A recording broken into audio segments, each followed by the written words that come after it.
బైబిల్లో మొదటి పుస్తకం మొదలుకొని చివరి పుస్తకం వరకు దేవుడు ప్రజలను ఎలా పిలిచాడో మనం చూడొచ్చు. ఆయన పిలుపు వ్యక్తిగతమైంది, ఖచ్చితమైంది, దృఢమైంది మరియు ఒక ఉద్దేశంతో కూడింది. ఈ సిరీస్లో దేవుడు ఒక ప్రత్యేకమైన ఉద్దేశం కోసం కొంతమంది వ్యక్తులను ప్రత్యేక రీతిలో ఎలా పిలిచాడో బైబిల్లో 5 ఉదాహరణల ద్వారా తెలుసుకుందాం. దేవుని ప్రజలు బానిసత్వంలో ఉన్నారు, వారిని విడిపించాలి. దేవుడు ఆ పొద నడుమ నుండి మోషే మోషే అని అతన్ని పిలిచెను.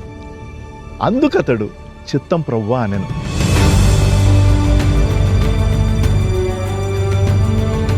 సమూయేలు ప్రభువును ఎరుగలేదు, కానీ అతడు తనకి తెలిసిన దాన్ని పాటించడంలో నమ్మకంగా ఉన్నాడు.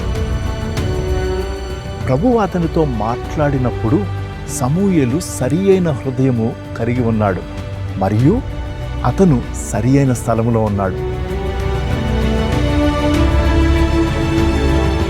మార్త తన ఇంటిని యేసు కోసం తెరిచింది. మంచి ఆతిథ్యం ఇవ్వడానికి తన వంతు కృషి చేసింది. యేసు మార్తకు జ్ఞానాన్ని బోధించాడు. తాత్కాలికమైన వాటికంటే శాశ్వతమైన వాటికి ప్రాధాన్యత ఇవ్వమని ఆయన ప్రోత్సహించాడు.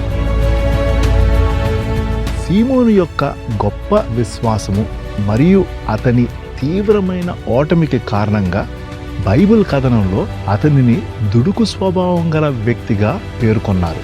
ఆ తర్వాత సీమోను పేతురు అని పిలువబడ్డాడు. సౌలు ప్రయాణం చేస్తూ దమస్కు మార్గం దగ్గరకు వచ్చినప్పుడు ఒక దర్శనం కలిగింది. ఆ దర్శనంలో ప్రభువును ఎదుర్కొన్నాక అతనిలో మార్పు మొదలైంది.